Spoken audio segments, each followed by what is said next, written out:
Assalamualaikum warahmatullahi wabarakatuh. Bismillahirrahmanirrahim. Innal hamdalillah nahmaduhu wa nasta'inuhu wa nastaghfiruh wa nu'minu bihi wa natawakkalu 'alaihi wa na'udzu billahi min shururi anfusina wa min sayyiati a'malina. May yahdihillahu fala mudilla lahu wa may yudlil fala hadiya lahu. Asyhadu an la ilaha illallah wahdahu la syarika lahu wa asyhadu anna Muhammadan 'abduhu wa rasuluh la nabiyya ba'dah. Allahumma shalli ala sayyidina Muhammadin wa ala alihi wa sahbihi ajma'in. Amma ba'd. Faqala Allah ta'ala fi kitabihil karim ba'da a'udzu billahi minasy syaithanir rajim. Qul ya ibadiyalladzina asrafu ala anfusihim la taqnatu min rahmatillah innallaha yaghfiru dzunuba jami'a innahu huwal ghafurur rahim. Wa qala aidan wa man ahsanu qawlan mimman da'a ila Allah wa 'amila shalihan wa qala innani minal muslimin. Wa qala Rasulullah sallallahu alaihi wasallam annasu ma'adin kama adinil dhahabi wal fiddah fa khiyaruhum fil jahiliyah khiyaruhum fil islam idza faquhu aw kama qala Rasulullah sallallahu alaihi wasallam. Alhamdulillah, tuan-tuan yang sama-sama dimuliakan oleh Allah SWT, bersama-sama kita mengharap ridhoannya. Banyak-banyak kita bersyukur kepada Allah. Segala puji bagi Allah, yang mana hanya Allah SWT yang mampu mendatangkan kebaikan-kebaikan. Banyak bersyukur kepada Allah SWT. Segala puji bagi Allah yang telah menutup-nutupi aib-aib kita. Maka hadirin yang mulia, seseorang itu tampak baik, seorang tampak bijak, seseorang tampak mulia, itu hanya karena Allah tutup saja aib-aibnya. Apabila Allah SWT buka aib seorang hamba, maka tidak tahu sebagai berapa besar daripada hinanya.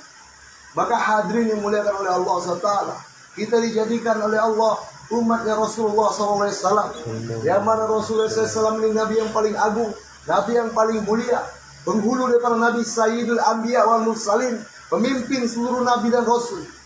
Karena hadirin mulia, asbab daripada kita menjadi umat Rasulullah SAW, kita pun dimuliakan oleh Allah SWT. Sampai-sampai Nabi Adam AS cemburu pada kita. Nabi Adam AS katakan, dahulu aku berbuat salah, berbuat satu kesalahan di dalam surga, dalam keadaan aku berpakaian, dalam keadaan aku pakai baju, kata Nabi Adam. Sehingga Allah SWT murka dan Allah lemparkan aku dari surga ke dunia. Maka hadirin muliakan Nabi Adam, ketika Allah SWT lemparkan aku ke dunia, Allah lepas bajuku, Allah lepaskan pakaianku. Sehingga hadirin mulia, Nabi Adam pun menutup daripada auratnya dengan daun-daun yang diambilnya. Tapi nanti ada umat Rasulullah SAW, kata Nabi Adam, umat akhir zaman, umat yang Nabi Muhammad SAW, yang mana mereka itu membuat dosa dalam keadaan telanjang, tapi Allah masih tutup aibnya. Maka hadirin yang mulia, kita pun dimuliakan karena kita di umat Rasulullah SAW, umat yang terakhir. Maka Allah Subhanahu wa taala pun menyeru dan turunkan satu ayat dalam Al-Qur'an yang mana menyeru kita supaya kembali lagi kepada Allah. Jangan pernah sampai kita putus asa daripada rahmat Allah. Orang yang putus asa dari rahmat Allah itu dihukumi kufur oleh Allah. Orang yang bunuh diri itu putus asa. Maka hadirin, orang yang bunuh diri itu dihukumi kufur di dalam Islam. Kenapa? Karena dia berputus asa dari Allah, karena seolah-olah dia mengecilkan Allah dan keagungannya. Karena hadirin mulia, Allah firmankan dalam surah Az-Zumar ayat 53, apa kata Allah? Qul ya ibadiyallazina asrafu ala anfusihim. Katakan kepada seluruh hamba-hambaku yang melampaui batas ikut nafsu mereka, yang mengikuti nafsu sehingga menentang Allah, melakukan satu kesalahan, satu maksiat dari itu. Tapi apa kata Allah? La taqnatu min rahmatillah. Jangan pernah putus asa dari rahmat Allah. Innallaha yaghfiru dzunuba jami'a. Sesungguhnya Allah mengampuni seluruh dosa. Tidak ada dosa yang tidak diampuni oleh Allah. Innahu huwal ghafurur rahim, kata Allah. Sesungguhnya dia itu Allah, Maha Pengampun lagi Maha Penyayang. Maka hadirin yang mulia, jika tentang kebaikan, tidak ada jaminannya kami yang berada di luar sini lebih baik daripada Anda yang di dalam. Atau Anda yang di dalam lebih baik daripada kami yang di luar. Kita sama-sama pendosa. Kita selaku hamba yang bisa hanya kita merayu memperbaiki diri kita di depan Allah. Menjadi orang baik di pandangan Allah, bukan di pandangan manusia. Maka rugi, bodoh, celaka seseorang yang mencari muka di depan manusia. Kenapa? Karena sifat besar daripada manusia, sebagian besar daripada manusia, 1000 kali kita membuat kebaikan, 1000 kali kita buat baik kepadanya, Tapi satu kali kita buat salah, maka satu kesalahan kita akan diingatnya terus. Tapi apabila dengan Allah kita mencari muka dengan Allah, 1000 kali kita buat dosa, 1000 kali kita buat maksiat, 1000 kali kita buat salah, satu kali tobat kita langsung diterima oleh Allah. Maka hadirin mulia, nama Allah ada Tawwabur Rahim. Allah Maha Penerima Taubat dan Allah Maha Pengampun.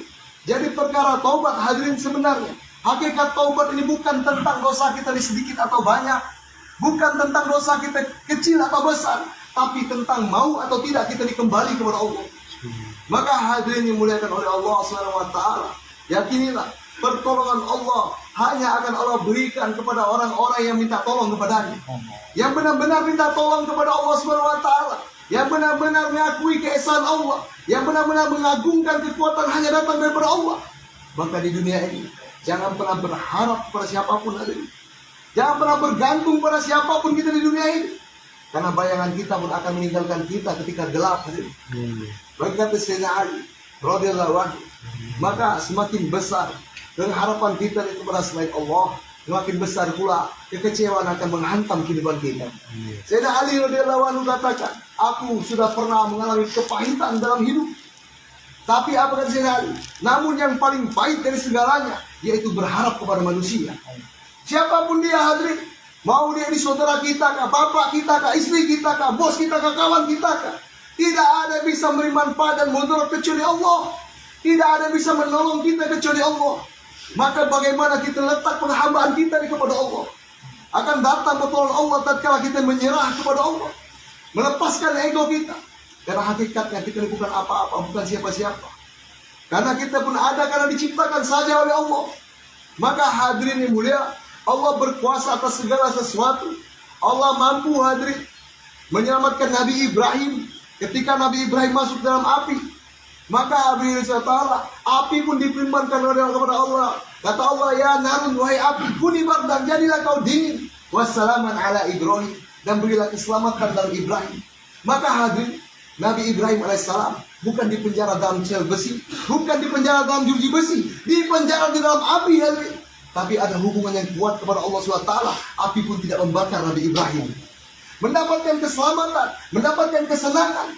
Sampai-sampai Nabi Ibrahim alaihissalam ketika ditanya, wahai Ibrahim, di mana masa-masa yang paling indah dalam hidupmu? Maka kata Nabi Ibrahim, ketika aku berada di dalam api. Kenapa? Api yang zohirnya membakar, api yang sifatnya panas hadirin, tidak mampu membakar Nabi Ibrahim. Kenapa? Karena hubungan Nabi Ibrahim itu kuat kepada Allah SWT. Dan harus kita pahami hari ini, Allah yang disembah Nabi Ibrahim, Allah yang disembah Rasulullah SAW, Allah yang disembah oleh para sahabat radhiyallahu anhum, dan Allah yang kita sembah hari ini sama. Tidak ada Allah lama, tidak ada Allah baru. Allah tetaplah Allah. Kalau zaman dulu Allah tetap berkuasa, zaman sekarang pun Allah tetap berkuasa. Cuma pertanyaannya, kenapa tidak datang pertolongan Allah pada diri kita? Karena keyakinan kita tidak benar kepada Allah SWT. Keyakinan kita ini masih banyak kecampur pada kesirikan-kesirikan. Maka hadirin yang dimuliakan oleh Allah Subhanahu wa taala, tatkala seorang hamba yakin betul kepada Allah, maka seluruh keadaan pun akan menjadi manfaat untuknya. Karena satu-satunya zat yang bisa membahagiakan kita hanya Allah. Satu-satunya zat bisa membahagiakan kita karena Allah. Apabila hati kita gelisah, hidup kita susah, mengerti banyak masalah, hati kita sempit dan susah hadirin, itu ketahuilah, bukan lantaran kita di dalam penjara, bukan lantaran kita tidak ada yang busuk kita, tapi lantaran hati kita ini jauh kepada Allah Subhanahu wa taala. Maka apabila seorang hamba terdekat dengan Allah, hati akan dibahagiakan oleh Allah. Maka dalam satu ayat Allah katakan, ala bizikrillah tatma'innul qulub, kata Allah. Ketahuilah, hanya dengan mengingat Allah hatimu akan jadi tenang, dan banyak-banyak memuji Allah, berterima kasih kepada Allah, maka kita akan dibahagiakan oleh Allah. Apa yang tidak kita syukuri? Seluruh nikmat-nikmat yang ada diberikan oleh Allah SWT ini tidak kita syukuri hadirin. Ini hadirin ketahuilah, yakinilah, kita ini diuji oleh Allah Subhanahu wa taala sampai dijebloskan dalam penjara, bukan karena apa-apa, bukan karena Allah marah atau murka. Ini bukanlah azab hadirin. Kalau azab bukanlah seperti ini. Kalau azab hadirin sudah Allah cabut nyawa kita mau kemana? Ini adalah pendidikan daripada Allah supaya mengetuk hati-hati kita agar kembali lagi kepada Allah. Maka hadirin yang mulia, berbahagialah kita. Walaupun kita ini Masya Allah mantan narapidana, mungkin kehidupan kita ini Masya Allah sapa-sapa masyarakat, orang-orang yang mana buruk hadirin, jahiliyah luar biasa. Tapi ketahuilah, Rasulullah SAW, Nabi kita, Nabi Muhammad SAW menghibur kita, menyemangati kita. Apa kata Rasulullah? An-nasu ma'adin, manusia itu bagaikan barang tambang. Kama'adin zahabi wa fiddah, bagaikan barang tambang emas dan perak. Bahkiyaruhum fil jahiliyah, maka orang-orang yang terbaik di zaman jahiliyah, khiyaruhum fil Islam, mereka akan menjadi terbaik di zaman Islam. Berbicara tentang nakal-nakal kita, berbicara tentang kemaksiatan kita, berbicara tentang perkara-perkara kejahilan kita, maka kita tidak bisa menyaingi di para sahabat tadi. Siapa yang tidak kenal Umar bin Khattab radhiyallahu anhu? Siapa yang tidak kenal? Maka hadirin mulia, jika kita pikir mungkin yang di dalam ini tidak ada kasus yang membunuh Pak Kiai. Jikalaupun ada di antara kita yang membunuh Pak Kiai, kita ingin membunuh Pak Kiai, Kiai itu mati, itu masih kecil nakalnya, masih belum seberapa jahilnya. Kenapa? Karena Kiai hadirin, masih banyak Kiai-Kiai lain yang akan meneruskan perjuangan agama. Masih banyak daripada Kiai-Kiai lain yang akan mengajarkan ilmu agama. Sayyidina Umar bin Khattab radhiyallahu anhu, ketahui ini Sayyidina Umar ini pernah ingin membunuh Rasulullah SAW.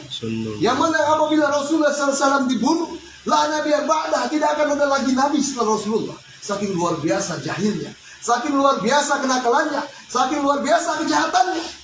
Tapi hadirin mulia, tatkala Umar dapat hidayah, Umar terketuk hatinya untuk masuk Islam. Umar hadirin mengikuti perjuangan-perjuangan Rasulullah, sehingga Umar pun diperbaiki oleh Allah Subhanahu wa taala. Sampai-sampai dalam satu hadis Rasulullah SAW katakan, jikalau ada nabi setelah aku, kata Rasulullah, maka Umarlah orangnya. Umar yang harus menjadi nabi kalau ada, seandainya ada nabi setelah Rasulullah. Bahkan pada masanya ketika Rasulullah telah wafat, Abu Bakar pun telah wafat, Umar menjadi khalifah, Umar menjadi Amirul Mukminin, Umar menjadi pemimpin daripada seluruh orang-orang yang beriman. Sampai-sampai 2/3 dunia takut di bawah pemimpinannya. Kenapa hadirin? Sampai dimuliakan seperti itu. Orang yang tadinya bangsa luar biasa, yang ingin membunuh Rasulullah, hampir menjadi manusia yang terburuk di seluruh dunia. Tapi ketika dia hijrah, benar-benar hadirin, sehingga dia pun dimuliakan oleh Allah, menjadi pemimpin orang-orang yang beriman hadirin. Kenapa? Karena Sayyidina Umar radhiyallahu anhu benar-benar sungguh-sungguh di dalam hijrahnya, sungguh-sungguh dalam taubatnya, sungguh-sungguh dalam memperbaiki hubungannya kepada Allah. Maka hadirin yang dimuliakan oleh Allah Subhanahu wa taala, jangan pernah putus asa dari rahmat Allah Subhanahu wa taala. Kita sama-sama berjuang, niat hadirin. Saya juga bukan orang baik, saya baru belajar jadi baik dan belajar daripada mengajak daripada kebaikan. Belajar menyampaikan kebaikan. Karena apabila kita tidak saling menyampaikan, tidak saling mengingatkan, siapa lagi yang akan mengingatkan di antara kita hadirin? Maka yakinilah kemuliaan kita hanya sejauh mana kita ini bertakwa kepada Allah. Bukan karena apa-apa, bukan karena status sosial atau pangkat, jabatan, harta, segala macam. Bagi Allah SWT kita ini sama. Sejauh mana kita menghambakan diri kepada Allah, sejauh mana kita ini takwa dan takut hanya kepada Allah, maka sejauh itulah kita akan menjadi manusia yang mulia di depan Allah. Inna akramakum indallahi atqakum, kata Allah SWT. Sesungguhnya orang yang paling mulia di antara kalian adalah orang-orang yang paling bertakwa di antara kalian. Walaupun kita narapidana dibanding dengan polisi yang nyangkap kita, dibanding dengan jaksa akan menuntut kita, dibanding dengan hakim yang akan mengadili kita, dibanding dengan presiden sekalipun, kalau kita bertakwa kepada Allah, mereka tidak bertakwa, maka kita lebih mulia daripada mereka hadirin. Karena hadirin keyakinannya, yakinilah, dan kita ini kembali kepada Allah SWT, kita akan ditolong, dimuliakan oleh Allah SWT. Masih panjang hadirin, perjuangan kita masih panjang. Apabila umur kita masih dipanjangkan oleh Allah SWT, yakinilah kita akan membuat kembali kehidupan kita dengan mengikuti sunnah-sunnah Rasulullah SAW, kembali memperbaiki hubungan kita hadirin. Jangan kita kembali lagi ke masa jahiliyah. Jangan kita balik lagi hadirin. Untuk apa kita bangga-banggakan pangkat-pangkat kita ini melawan? Tidak ada hadirin. Dalam hakikat kita mau bangga-bangga, saya ini preman, saya ini melawan. Tidak ada di hadapan Allah. Dan kalau ruh kita lepas daripada badan, putus seluruh pergaulan, putus semua hadirin aktivitas-aktivitas, lepas semua. Anak istri akan kita tinggalkan selama-lamanya. Pangkat-pangkat kawan-kawan semua akan tinggalkan kita hadirin. Karena hakikat dunia ini hanya sementara saja. Hadirin dimuliakan oleh Allah SWT. Saking singkatnya dunia ini. Dalam satu ayat Allah katakan, satu hari nanti di akhirat itu sama dengan 1000 tahun di dunia ini. Maka hadirin, satu hari di akhirat 1000 tahun di dunia.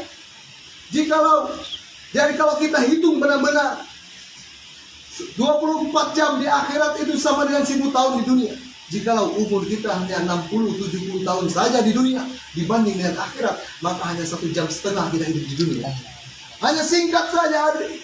Kata Rasulullah, jikalau engkau hendak membandingkan daripada kehidupan dunia dan kehidupan akhirat, kau pergi ke samudera yang luas, kau celupkan jarimu dan angkat. Perhatikan air yang menempel di jarimu. Hazat dunia, itulah dunia.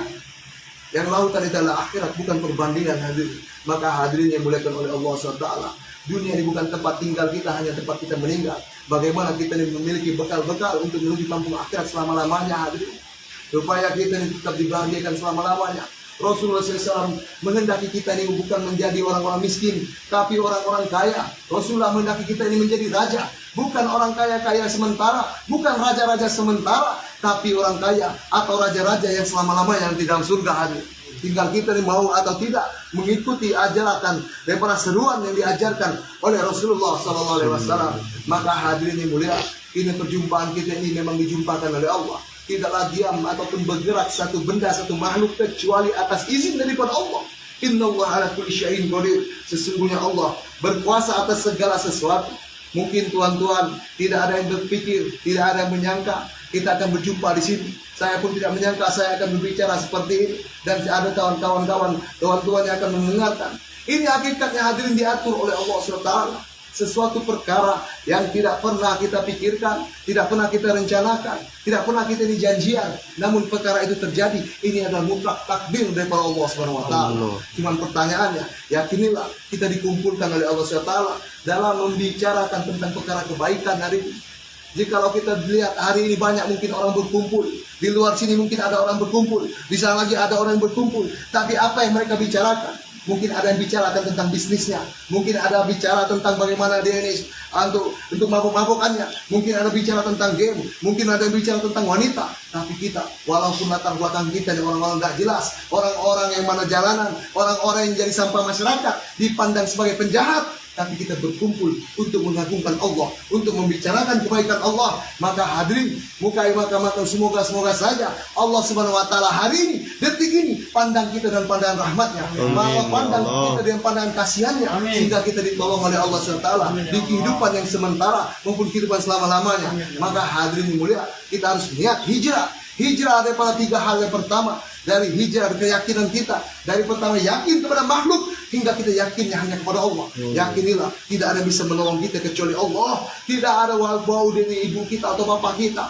adik atau kakak kita, istri atau anak kita, tidak akan bisa menolong kita, apalagi kawan-kawan, apalagi. Maka hadirin, jangan kita berharap bergantung kecuali hanya kepada Allah. Kita yakin, rubah keyakinan kita dari yakin kepada makhluk hingga yakin kepada Allah. Dari yakin kita kepada kampung, cinta kepada kampung dunia, sehingga kita harus cinta kampung akhirat, karena kita akan kembali semuanya, hadirin. Kita akan kembali di kampung akhirat selamanya. Maka jangan kita cintai dunia ini sementara saja, tempat kita meninggal saja. Maka harus kita cintai kampung akhirat yang kekal abadi selama-lamanya. Dan ketiga, hadirin, kita harus yakin, dari yakin pertama dari kepada mal hingga kita yakin kepada amal. Yakin kepada harta hingga kita yakin kepada amal. Karena hakikat harta akan kita tinggalkan semua, hadirin yang mulia. Semua akan kita tinggalkan. Tinggal pertanyaannya, maka bagaimana kita ditawaju kepada Allah, minta tolong kepada Allah, sujudkan tempat bagian tubuh yang paling terhormat dari diri kita, kita hadapkan ke dalam tanah, menanda kita menyerah kepada Allah. Maka hadirin yang dimuliakan oleh Allah SWT, pertolongan Allah akan Allah berikan hanya kepada orang-orang yang menyerah kepada Allah SWT. Adapun yang kebenarannya, apa yang saya sampaikan, kalau ada yang benarnya itu datang daripada Allah, ada yang salahnya itu mutlak daripada saya sendiri, kesalahan saya sendiri, karena saya baru belajar dari tahap dalam belajar untuk menyampaikan. Rasulullah SAW bersabda, "Kullu bani Adam khata' wal khairul khata'in at-tawwabun." Setiap anak cucu Adam itu pasti bersalah, dan yang sebaik-baik bersalah